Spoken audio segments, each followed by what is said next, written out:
సాధారణంగా హీరోయిన్లు సున్నితంగా సుకుమారంగా ఉంటారని అందరూ అనుకుంటారు.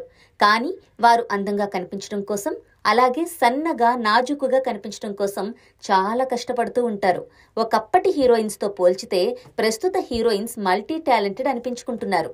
అన్ని విషయాల్లో ముందుంటున్నారు. లేడీ ఓరియంటెడ్ సినిమాల కోసం హీరోలను మించిన సాహసాలు చేయడం మనం చూస్తూ ఉన్నాం. ముఖ్యంగా ఈ మధ్య కాలంలో హీరోయిన్స్ ఫిజికల్ ఫిట్నెస్ విషయంలో చాలా జాగ్రత్తలు తీసుకుంటున్నారు.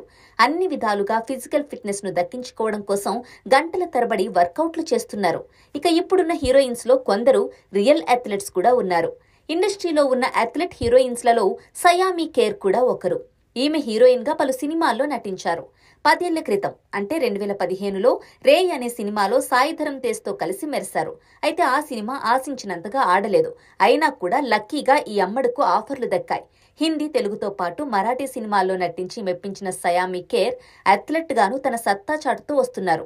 ముఖ్యంగా ఈమె సైక్లింగ్ లో పలు జాతీయ స్థాయి టోర్నమెంట్స్ లో పాల్గొనడం మాత్రమే కాకుండా పతకాలు సాధించినట్లు ఆమె సన్నిహితులు చెబుతున్నారు. తాజాగా సయామీ కేర్ ఐరన్ మ్యాన్ 70.3 ట్రయాథ్లాన్ను పూర్తి చేసి పతకంను సొంతం చేసుకున్నారు. సాధారణంగా క్రీడాకారులు ఒక గేమ్లోనే పాల్గొంటూ ఉంటారు. కానీ ఈ ట్రయాథ్లాన్లో పేరుకు తగ్గట్టుగానే 3 స్పోర్ట్స్లో పాల్గొనాల్సి ఉంటుంది. మొదటగా 1.9 కిలోమీటర్ల దూరం స్విమ్మింగ్ పూర్తి చేయాల్సి ఉంటుంది. ఇక స్విమ్మింగ్ పూర్తి చేసిన వెంటనే ఏకంగా 90 కిలోమీటర్ల దూరం సైక్లింగ్ చేయాల్సి ఉంటుంది. సైక్లింగ్ పూర్తి చేసిన వెంటనే 21.1 కిలోమీటర్ల మేరకు రన్ చేస్తే ట్రయాథ్లాన్ రేసు పూర్తవుతుంది. ఈ రేసు ప్రతి ఏడాది జరుగుతూ ఉంటుంది. వివిధ దేశాల్లో ఈ రేసును నిర్వహిస్తూ ఉంటారు.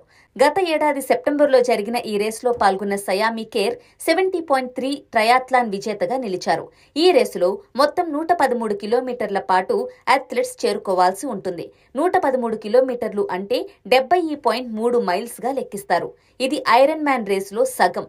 అందుకే దీన్ని హాఫ్ ఐరన్ మ్యాన్ రేస్ అని కూడా అంటూ ఉంటారు. గత ఏడాదిలో విజేతగా నిలిచిన ఈమె ఇప్పుడు మరోసారి విజేతగా నిలవడంతో అందరి దృష్టిని ఆకర్షిస్తోంది. వెంటనే ఈమె ఈ రేసులో గెలిచిన అథ్లెట్గా అరుదైన రికార్డును సొంతం చేసుకుంది. అంతేకాకుండా ఇండియన్ హీరోయిన్స్ లో ఈ ఘనత దక్కించుకున్న ఏకైక ముద్దుగుమ్మ కూడా ఈవిడే. అయితే తాజా ట్రయాథ్లాన్ రేసులో పాల్గొన్న టైంలో సయామీ కేర్కి పీరియడ్స్ టైం అట. అయినా కూడా ఏమాత్రం ఇబ్బంది పడకుండా మానసికంగా దృఢంగా ముందుకు సాగారు. సాధారణంగా పీరియడ్స్ టైంలో చాలా మంది ఆడవాళ్లు కనీసం ఇల్లు కూడా దాటరు. వారందరికీ సయామీ కేర్ ఒక ఆదర్శం కావాలి. పీరియడ్స్ టైంలో ఉన్న బాధను భరించలేక ఇబ్బంది పడేవారు ఎంతో మంది ఉంటారు. అలాంటిది పీరియడ్స్ టైంలో ఏకంగా 113 కిలోమీటర్ల రేసును పూర్తి చేసి విజేతగా నిలిచిన సయామీ కేర్ను ఎంతగా అభినందించినా తక్కువే అని నెటిజన్స్ కామెంట్ చేస్తున్నారు.